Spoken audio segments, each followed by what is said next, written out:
In the last to last video, I explained to you the Bellman equation and the Q learning. Q learning is the algorithm that we will use to build our deep neural network that will then make the predictions. So our reinforcement learning strategy will be based on deep Q network. But before we reach there, we have to understand uh, a number of concepts clearly. I'm making these concepts clear because you have to know the nitty gritty of this reinforcement learning, Q learning algorithm.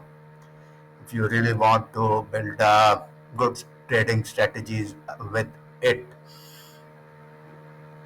Q learning is a very powerful algorithm, but there are other also algorithms also in reinforcement learning. So, but we are going to focus on Q learning for now. History of Q learning, you must have heard about the DeepMind. DeepMind was a company that built the AlphaGo algorithm that beat the famous Go player, world champion. It became so good, that algorithm, that the world champion was unable to beat him. Lee Sedol, Korean, South Korean. And that was the breakthrough that propelled artificial intelligence and reinforcement learning to the forefront.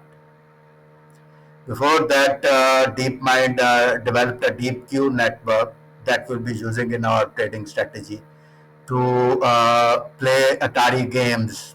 And that deep Q network also became so proficient in playing Atari games that it was mind-boggling. So we will be using this Q learning algorithm. I have explained to you what is Q value. Q value is just the value of a state for a particular action. Now, state in our case, since we are building a trading strategy, can be these last this the close of this candle. We just look at the last four candles, five candles, and that is the state. So we will just decide it when we build it, but most probably it will be the last four candles. It will look at the last four candles and then make the decision.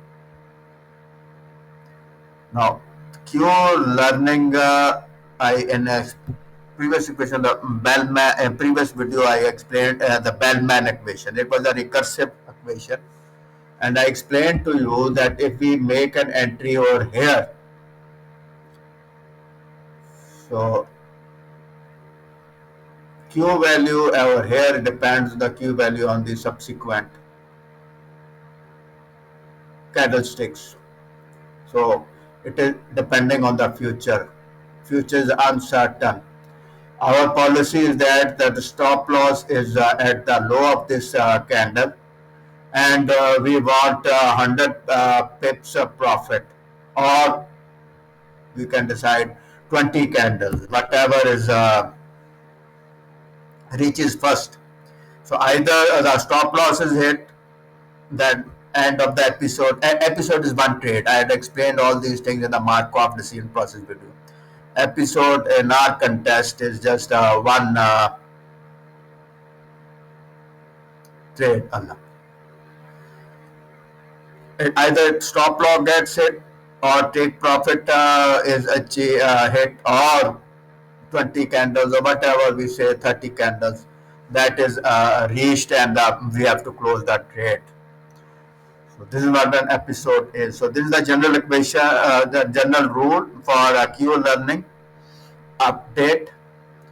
This equal sign is the assignment operator that we use in programming. This is the old Q value for state and action A. Alpha is the learning rate. I'll talk about learning rate. And R is the reward for state and action. And gamma is the discount factor that I had explained. And max is the maximum of the next state Q value. Right? Means max for different action. Means we check three, four, the in our case the three actions: buy, sell, or hold. So whatever is maximum, that it will be this value minus the old Q value. So once we compute it, then we save it in the new Q value. So like this, Q value, let's say this is the state one, Q value state one, and action one, let's say is buy, sell, whatever it is, we have set it A1, is old Q value, action, alpha, learning rate, reward, gamma into max, the second state. See, we are entering, looking here, we have to wait for the second state, minus this old Q value. Gamma discount factor I had explained in the previous videos. Gamma is just we want to discount the future rewards. Alpha is the learning rate. Alpha is the learning rate, means how fast we want the algorithm to learn.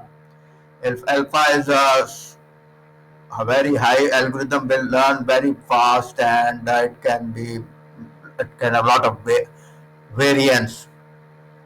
And alpha is small, it will learn slowly at every step. There will be less variance. So it's always a good idea to keep alpha something like 0.001. See, this is the third state Q value. The second state Q value depends on the third state. So this is how we are going to do it. We will first of all, if we will start. Let's say for one episode, we will just start, initialize all the Q values to 0. Start with this one, and wait reward for the second candle. Then update it like this. Third candle update, fourth candle update, fifth candle updates, sixth candle update. So once the episode is over, then we are going to again repeat it, and will in the deep neural network we will build a loss function, mean square error, that we will use to make sure that the error is small. So this is a general overview of how we are going to update the Q value using the Q learning update rule.